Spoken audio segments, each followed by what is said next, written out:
Bismillahirrahmanirrahim. Utlu ma uhiya ilaika minal kitabi wa aqimis sholah. Innas sholata tanha anil fahsya'i wal munkar. Wala zikrullahi akbar. Wallahu ya'lamu ma tashna'un.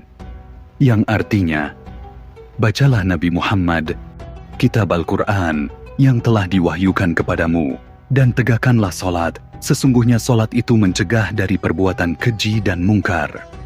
Sungguh, mengingat Allah, solat itu lebih besar keutamaannya daripada ibadah yang lain. Allah mengetahui apa yang kamu kerjakan. Quran Surah Al-Ankabut, ayat 45. Solat wajib 5 waktu adalah perintah dari Allah Subhanahu wa Ta'ala yang langsung disampaikan ke Nabi Muhammad SAW di saat peristiwa yang agung, yaitu Isra dan Miraj. Dan perintah solat ini wajib dilakukan untuk semua umat Nabi Muhammad SAW sebagai umat Muslim. Isra dan Miraj ini merupakan suatu mukjizat Nabi Muhammad SAW, berupa perjalanan agung ke langit ketujuh yang terjadi dalam satu malam. Perjalanan Isra Miraj ini ditandai sebagai tonggak penting dalam kalender Islam.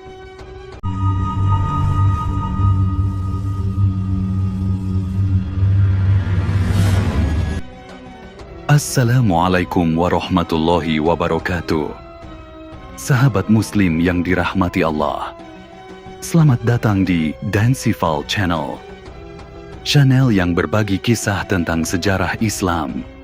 Semoga Allah memberikan panjang umur, sehat walafiat, dan kelancaran rezeki untuk sahabat Muslim semua. Amin ya Rabbal Alamin. Sahabat Muslim yang dirahmati Allah Ta'ala, perjalanan Isra Miraj.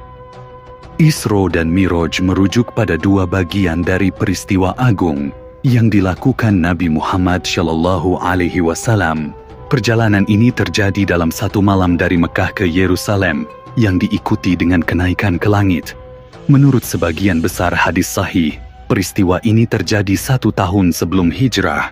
Kisah yang begitu hebat ini disebutkan dalam Quran Surah Al-Isra ayat 1.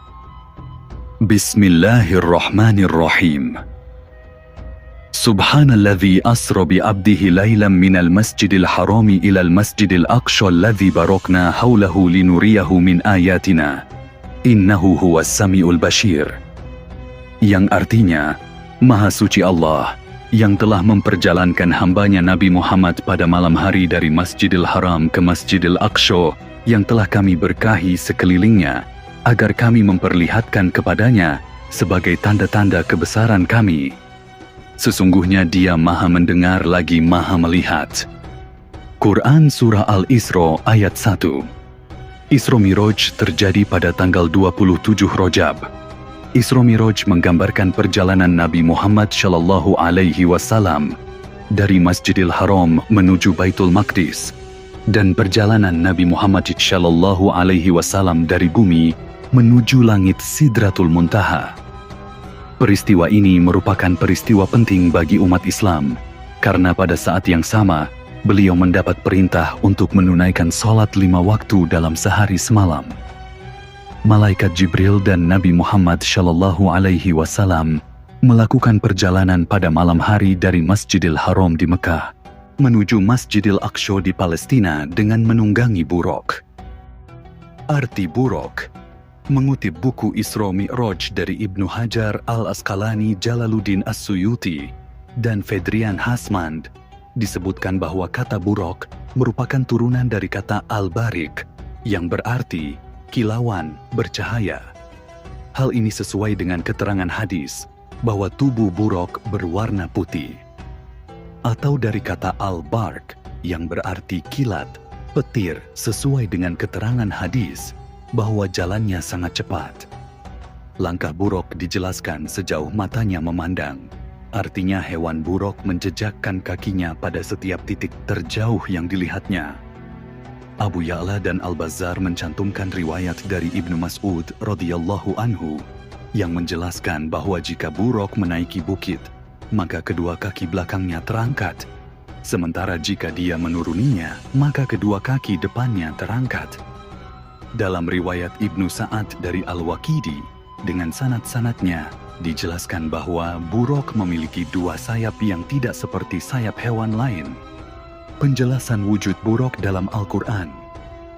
Buruk berasal dari kata barku yang berarti kilat, yang dapat ditemukan dalam beberapa surah dalam Al-Quran. Salah satunya dalam surah Al-Baqarah ayat 20. Bismillahirrahmanirrahim. Yakadul barku yakhtafu absyarahum, kullama adha'a lahum masyaw fihi wa idza adhlama alaihim qamu. Walau sya'allahu ladhahaba bisam'ihim wa absyarihim. Innallaha ala kulli syai'in qadir. Yang artinya, hampir saja kilat itu menyambar penglihatan mereka. Setiap kali kilat itu menyinari, mereka berjalan di bawah sinar itu.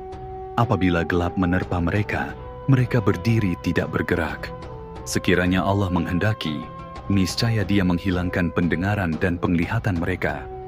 Sesungguhnya Allah Maha Kuasa atas segala sesuatu. Quran Surah Al-Baqarah ayat 20. Hadis lain menyebutkan, didatangkan kepadaku buruk, yakni seekor tunggangan berwarna putih, tingginya lebih tinggi dari keledai dan lebih pendek dari bighal. Ia meletakkan langkahnya sejauh pandangannya. H.R. Muslim. Buruk adalah kendaraan yang didatangkan dari surga sebagai alat transportasi super cepat yang membawa Rasulullah dari Mekah ke Baitul Maqdis seperti kilat. Apabila dianalogikan dengan kecepatan kilat atau cahaya, maka buruk dapat melesat sejauh 186.000 mil atau 300 km per detik. Pada mulanya buruk menunjukkan keliarannya. Ia terkesan enggan ditunggangi Rasulullah. Dalam sebuah hadis dari Musnad Ahmad diterangkan, yang artinya, dari Qatada, dari Anas, sesungguhnya Nabi Muhammad didatangkan buruk yang sudah dipersiapkan pelananya untuk ditunggangi, namun buruk sulit dikendalikan karena liar. Kemudian malaikat Jibril dengan sigap mengendalikannya, seraya berkata kepada buruk, apa yang menyebabkan engkau bersikap demikian? Demi Allah, tidak ada orang paling mulia yang akan menunggangi engkau, kecuali beliau Nabi Muhammad. Setelah itu, buruk mengucurkan keringatnya karena malu. Memahami bahwa dirinya sebagai kendaraan pilihan yang bertugas mengantar manusia pilihan, yaitu Nabi Muhammad SAW, maka buruk berubahlah sikapnya menjadi jinak penuh tadzim kepada Rasulullah. Kemudian Rasulullah SAW dan malaikat Jibril serta buruk bertiga berangkat bersama menuju Baitul Maqdis, sebagaimana diterangkan dalam hadits riwayat Hakim dalam kitab Mustadrak, yang artinya dari Abdullah bin Mas'ud bahwasanya Rasulullah SAW berkata, aku telah disediakan buruk. Aku pun duduk di belakang Jibril dan berangkatlah bersama. Setiap kali naik, maka kedua kakinya yang belakang sejajar dengan kedua kaki depannya.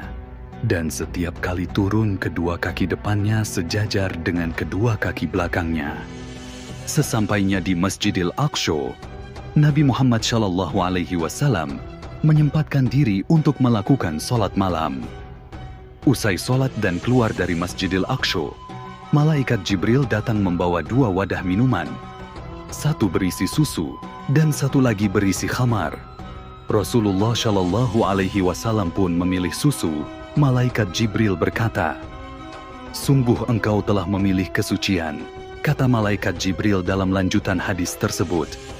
Setelah singgah sejenak di Masjidil Aqsa, pada malam itu juga, malaikat Jibril bersama Nabi Muhammad SAW melakukan perjalanan Miraj menuju ke Sidratul Muntaha atau langit ketujuh untuk bertemu Allah Subhanahu wa Ta'ala. Selama perjalanannya di setiap tingkatan langit, dari langit ke-1 sampai ke-7 Nabi Muhammad SAW dan malaikat Jibril selalu singgah dan bertemu dengan para nabi dan rasul. Firman Allah, Bismillahirrahmanirrahim.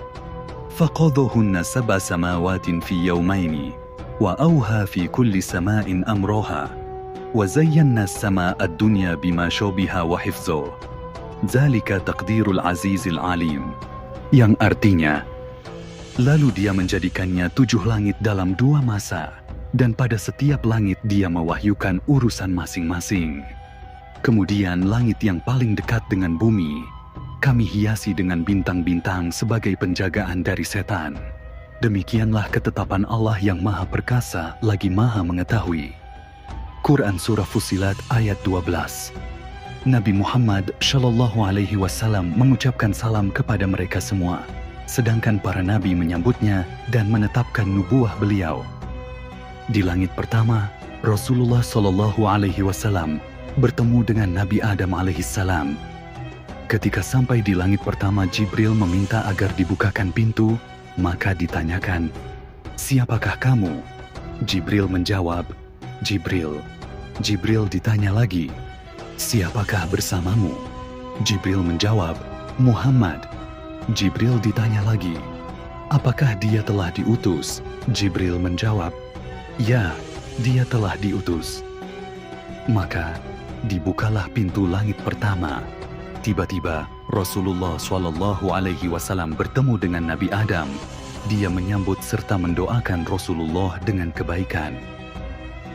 Di langit kedua, Rasulullah Shallallahu Alaihi Wasallam bertemu dengan Nabi Yahya alaihissalam dan Nabi Isa alaihissalam. Lalu Rasulullah dibawa naik ke langit kedua. Jibril lalu minta supaya dibukakan pintu.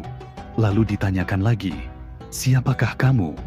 Jibril menjawab, "Jibril." Jibril ditanya lagi, "Siapa yang bersamamu?"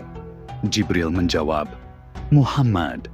Jibril ditanya lagi, "Apakah dia telah diutus?" Jibril menjawab, "Ya, dia telah diutus." Pintu kedua pun dibukanya. Tiba-tiba Rasulullah bertemu dengan Nabi Isa bin Maryam dan Nabi Yahya bin Zakaria. Mereka berdua menyambutnya dan mendoakan dengan kebaikan. Di langit ketiga, Rasulullah Shallallahu Alaihi Wasallam bertemu dengan Nabi Yusuf alaihissalam. Langit keempat, Rasulullah Shallallahu Alaihi Wasallam bertemu dengan Nabi Idris alaihissalam. Langit kelima, Rasulullah Shallallahu Alaihi Wasallam bertemu dengan Nabi Harun alaihissalam. Langit keenam, Rasulullah Shallallahu Alaihi Wasallam bertemu dengan Nabi Musa alaihissalam. Dengan pertanyaan yang sama dari penjaga pintu langit dan jawaban yang sama dari malaikat Jibril, semua nabi menyambutnya dan mendoakan dengan kebaikan. Langit ketujuh, Rasulullah Shallallahu Alaihi Wasallam bertemu dengan Nabi Ibrahim alaihissalam. Rasulullah dibawa lagi naik ke langit ketujuh. Jibril meminta supaya dibukakan. Kedengaran suara bertanya lagi, "Siapakah kamu?" Jibril menjawabnya, "Jibril." Jibril ditanya lagi, "Siapakah bersamamu?" Jibril menjawab, "Muhammad." Jibril ditanya lagi, "Apakah dia telah diutus?" Jibril menjawab, "Ya, dia telah diutus." Pintu langit yang ketujuh pun dibukakannya. Tiba-tiba Rasulullah bertemu dengan Nabi Ibrahim alaihissalam. Dia sedang berada dalam keadaan menyandar di Baitul Ma'mur. Keluasannya setiap hari bisa memasukkan 70.000 malaikat. Setelah keluar, mereka tidak kembali lagi kepadanya, Baitul Ma'mur. Nabi Ibrahim menyambutnya dan mendoakan dengan kebaikannya. Dalam perjalanan ini, Nabi Muhammad Shallallahu Alaihi Wasallam ditampakkan dengan jelas keadaan surga dan neraka. Dan Nabi Muhammad Shallallahu Alaihi Wasallam adalah satu-satunya manusia yang diizinkan melihat keadaan surga dan neraka dengan jelas semasa hidupnya. Selanjutnya, Rasulullah Shallallahu Alaihi Wasallam dibawa ke Sidratul Muntaha. Dan Allah memberikan wahyu kepada Rasulullah dengan mewajibkan salat 50 waktu sehari semalam. Setelah menerima perintah salat 50 waktu sehari semalam, kemudian Rasulullah turun, dan di langit keenam Rasulullah bertemu Nabi Musa alaihissalam. Nabi Musa bertanya, "Apakah yang telah difardukan oleh Tuhanmu kepada umatmu?" Rasulullah bersabda, "Salat 50 waktu." Lalu Nabi Musa berkata, "Kembalilah kepada Tuhanmu." mintalah keringanan karena umatmu tidak akan mampu melaksanakannya. Dan Rasulullah pun kembali lagi untuk meminta keringanannya kepada Allah. Rasulullah bersabda, "Aku kembali kepada Tuhan seraya berkata, 'Wahai Tuhanku, berilah keringanan kepada umatku.' Lalu Allah Subhanahu wa Ta'ala mengurangkan 5 waktu salat dari dia. Setelah Allah memberi pengurangan 5 waktu, Rasulullah turun kembali menemui Nabi Musa dan berkata, 'Allah telah memberikan pengurangan 5 waktu salat dariku.' Dan Nabi Musa berkata lagi, 'Umatmu tidak akan mampu melaksanakannya. Kembalilah kepada Tuhanmu, mintalah keringanan lagi,' kata Nabi Musa alaihi salam. Rasulullah Shallallahu alaihi wasallam bersabda, 'Aku masih saja bolak-balik antara Tuhanku dan Nabi Musa.' Sehingga Allah berfirman, 'Wahai Muhammad, sesungguhnya aku fardukan 5 waktu sehari semalam. Setiap salat fardu dilipat gandakan dengan 10 kali lipat, maka semuanya 50 salat fardu. Begitu juga siapa yang berniat untuk melakukan kebaikan, tetapi tidak melakukannya, niscaya akan dicatat baginya 1 kebaikan. Jika dia melaksanakannya, maka dicatat 10 kebaikan baginya. Sebaliknya, barang siapa yang berniat ingin melakukan kejahatan, tetapi tidak melakukannya, niscaya tidak dicatat baginya sesuatu pun. Lalu, jika dia mengerjakannya, maka dicatat sebagai 1 kejahatan baginya." Firman Allah, Bismillahirrahmanirrahim. "Man ja'a bil hasanati falahu asyru amsalihha, wa ma ja'a bis sayyi'ati fala yujza illa mitslaha wa hum la yuzlamun." Yang artinya, siapa yang berbuat kebaikan, dia akan mendapat balasan 10 kali lipat amalnya. Siapa yang berbuat keburukan, dia tidak akan diberi balasan, melainkan yang seimbang darinya. Mereka sedikit pun tidak dizalimi, dirugikan. Quran Surah Al-An'am ayat 160. Kemudian Rasulullah turun, hingga sampai kepada Nabi Musa alaihi salam. Lalu Rasulullah memberitahu kepadanya. Nabi Musa berkata, "Kembalilah kepada Tuhanmu, mintalah keringanan." Rasulullah menjawab, "Aku terlalu banyak berulang-ulang kembali kepada Tuhanku, sehingga menyebabkanku malu kepadanya." Demikianlah cerita ringkas tentang Isra Miraj perjalanan Rasulullah Sallallahu Alaihi Wasallam dari Masjidil Haram Mekah ke Masjidil Aqsa Palestina, lalu naik ke langit ke-7, dilanjutkan ke Sidratul Muntaha, dan mendapat perintah salat 5 waktu dari Allah Subhanahu wa Ta'ala untuk Rasulullah dan semua umatnya. Wallahu a'lam bisyawab. Hanya Allah yang lebih mengetahui kebenaran yang sesungguhnya. Allah Maha Sempurna. Wassalamualaikum warahmatullahi wabarakatuh.